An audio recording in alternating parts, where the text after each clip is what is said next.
तो नेक्स्ट आपका आईवीएफ है। तो जैसे आप लोग जानते हो आईवीएफ इंडिया में कितना फेमस हो गया है, खासकर बॉलीवुड इंडस्ट्री में। ओके, शायद आप न्यूज़ में पढ़ते या फिर सुनते होंगे कि मैक्सिमम स्टार्ट किड आईवीएफ के थ्रू बॉर्न हुआ है। ओके, तो आप मेरे से यहाँ पर एक क्वेश्चन पूछ सकते हो कि सर आपने पहले बताया था इस तरह का डिवाइस का यूज हम लोग तब करते हैं जब मेल या फिर फीमेल में किसी तरह का डिसऑर्डर पाया जाता है।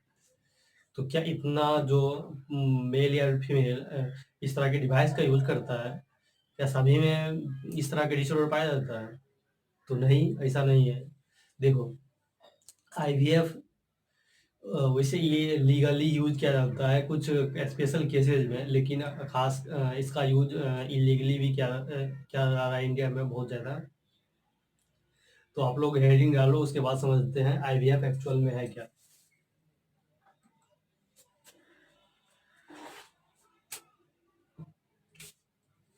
IVF,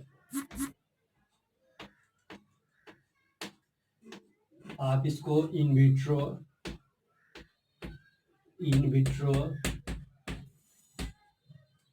fertilisation,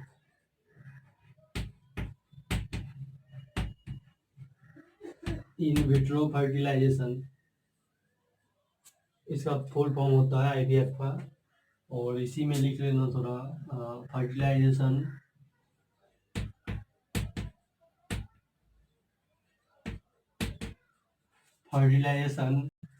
outside fertilization outside the body, fertilization outside the body।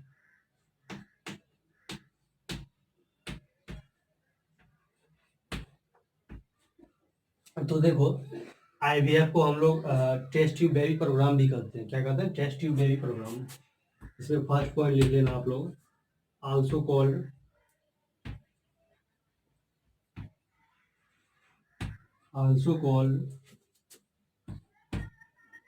Test tube baby programme.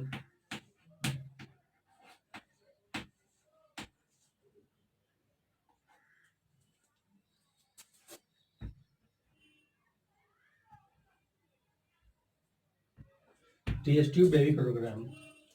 अब देखो बेटा, ये आपका IVF forward by embryo transfer के थ्रू होता है। तो ऐसा मैं क्यों बोल रहा हूँ तो आगे समझाता हूँ आपको। फॉलोड बाय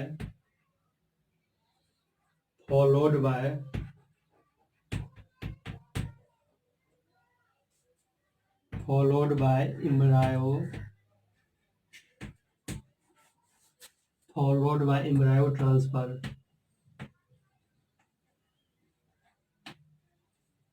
ओके, अब देखो, ये आपके आईवीएफ में, अच्छा आईवीएफ का यूज क्यों करते हैं? तो आईवीएफ का यूज तब करते हैं जब फीमेल में फर्टिलाइजेशन की कैपेबिलिटी नहीं होता है। अब फर्टिलाइजेशन क्या होता है तो मैं आपको पहले ह्यूमन रिप्रोडक्शन में बताया हूँ। जब स्पर्म मेल से और ओवम फीमेल से एक साथ दोनों फेलोपियन ट्यूब के एम्पुलरी रीजन में रीच करता है, तो दोनों तो वो ये दोनों फ्यूज हो जाता है। क्या होता है? वो दोनों फ्यूज होता है। इस प्रोसेस को फर्टिलाइजेशन कहता है। ओके, तो जैसे आपको मैंने बताया था, मान के चलो ये आपका, मैं यहाँ बता रहा हूँ, ये आपका ओवम ये आपका है स्पर्म, ये भी आपका एन है, आपको पता है, और ये भी आपका एन है। तो ये दोनों आया, तो ये आपका ये दोनों गेमीट है, स्पर्म और ओवम। हमको पता है ये दोनों गेमीट है। सो ये फेलोपियन ट्यूब के एम्पुलर रीजन में दोनों एक साथ रीच किया, तो ये फ्यूज हो गया। ये फ्यूज होने के बाद ये जाइगोट का फॉर्म करता है, और ये इसका पोलैरिटी कितना हो गया? 2n हो गया। गेमीट का पोलैरिटी n होता है और जाइगोट का पोलैरिटी 2n होता है। सो ये कब होता है? जब स्पर्म और ओवम दोनों एक साथ फेलोपियन ट्यूब के एम्पुलरी रीजन में रीच करता है, तब फर्टिलाइजेशन संभव है। अगर दोनों एक साथ नहीं आ रहा है तो संभव नहीं है। तो इसी तरह के केसेस पाया जाता है आईवीएफ में, जिसके थ्रू फीमेल में फर्टिलाइजेशन की प्रोसेस नहीं हो पाता है। तो टेस्ट ट्यूब प्रोग्राम का यूज किया जाता है। तो देखो टेस्ट ट्यूब प्रोग्राम इसको क्यों कहते हैं, तो इसमें क्या क्या रहता है, स्पर्म मेल से और ओवम फीमेल से को कलेक्ट किया जाता है। फिर से मैं रिपीट कर रहा हूँ, स्पर्म मेल से और फीमेल से ओवम दोनों को कलेक्ट किया जाता है और इसको stimulated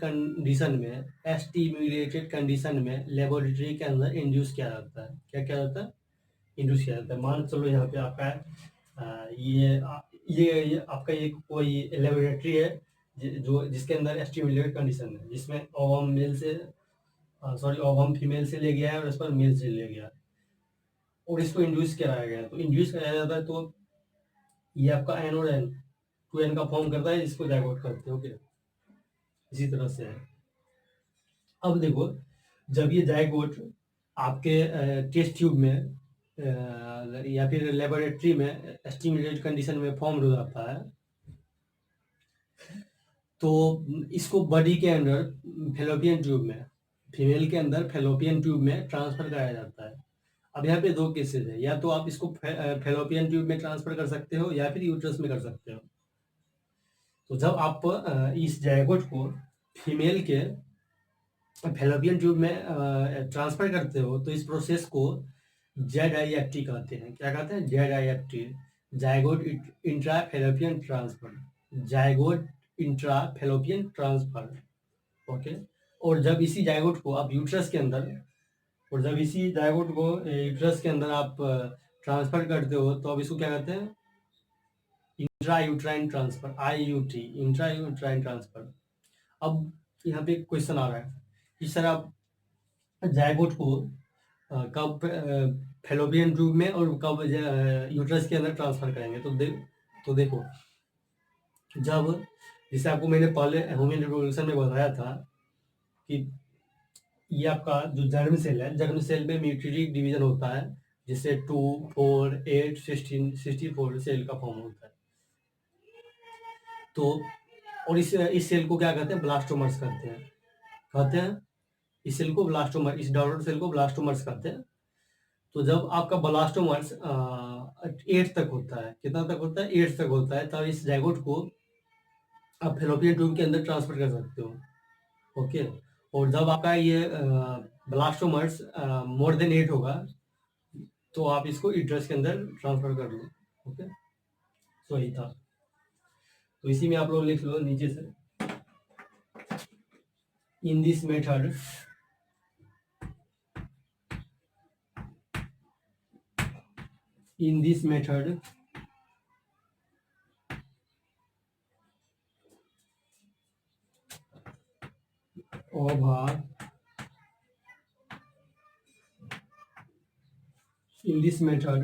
ova from wife or donor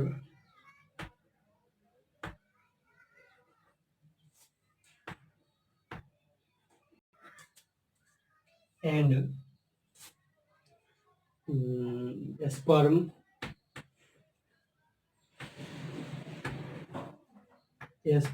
from male are collected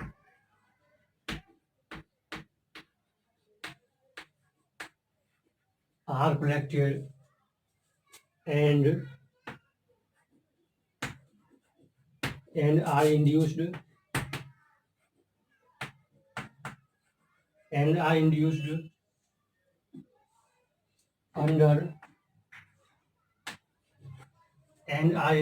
under मैं इसको मिटा रहा हूँ, इसको शायद आप साइड में नोट डाउन कर सकते हो, सही रहेगा। Under stimulated condition under stimulated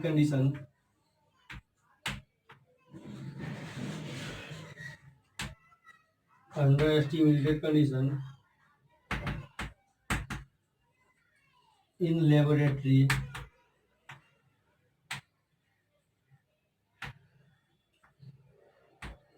in laboratory. Okay, अब देखो, जब ये आपका ओवा ओवा मेल से सॉरी फीमेल से या फिर डोनर से आ रहा है और स्पर्म मेल से आ रहा है, तो ये दोनों स्टिमुलेटेड कंडीशन में टेस्ट ट्यूब के अंदर इंड्यूस होता है, जिससे जाइगोट फॉर्म हो जाता है। तो अब इस जाइगोट को ट्रांसफर कराना है, तो लिख लो यहाँ पे जाइगोट।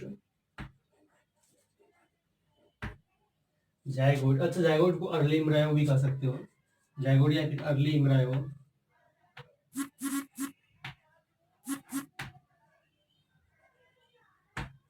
जाइगोट और early embryo are transferred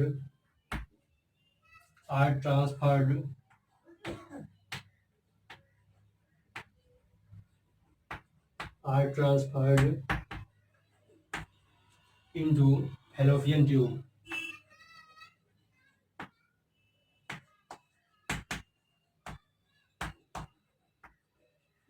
fallopian tube. अब जब इसको फेलोपियन ट्यूब में ट्रांसफर करते हो जाइगोट को, तो अब आपको मैंने बताया था इसको क्या बोलोगे।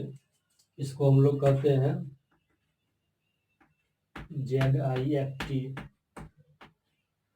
ये टर्म याद रखना, आपके एग्जाम में इसी का फुल फॉर्म आता है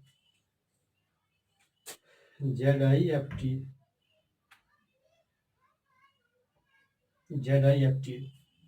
जाइगोट इंट्रा फेलोपियन ट्रांसफर।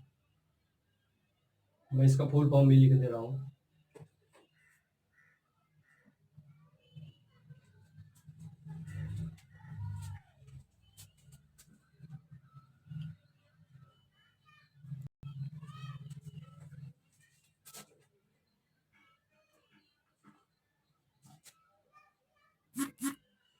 आप यहाँ से लिख लेना जाइगोट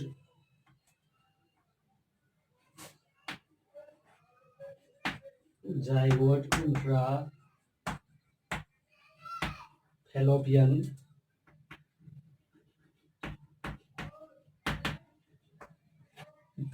ट्रांसफर।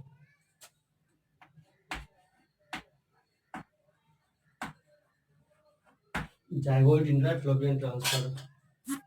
ये तो आप फेलोपियन ट्यूब में जाइगोट को इंटर कर पा रहे हो या फिर ट्रांसफर कर रहे हो। मैं यहाँ से मिटा रहा हूँ।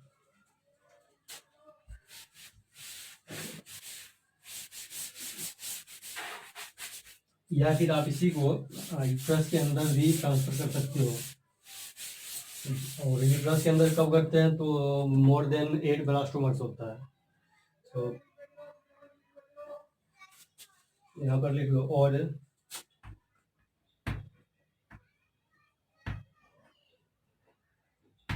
जाइगोट ट्रांसफर्ड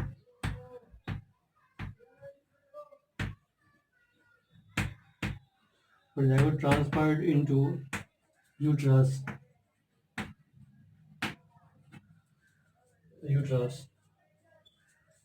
सो इस प्रोसेस को हम लोग एक टर्म देते हैं, उसको कहते हैं IUT।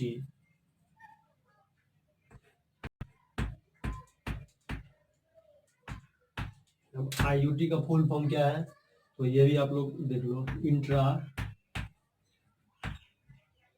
Intrauterine transfer. ओके, जब आपका जाइगोट या तो फेलोपियन ट्यूब में या फिर यूट्रस के अंदर ट्रांसफर हो जाता है, तो जितना भी प्रोसेस है वो सारे बॉडी के अंदर ही होता है। लेकिन जाइगोट का फॉर्म कहाँ हो रहा है, लेबोरेटरी में, आउटसाइड द बॉडी। तो इतना ही याद रखना, आपके एग्जाम में ये याद रखना पहले। इसका फुल फॉर्म बार बार आ रहा है, ये इसका फुल फॉर्म आ सकता है, ये ZIFT आ सकता है आपका। सो याद रखना ये सारे। तब तक इसको लिख लो, नेक्स्ट का बात करेंगे इसके बाद।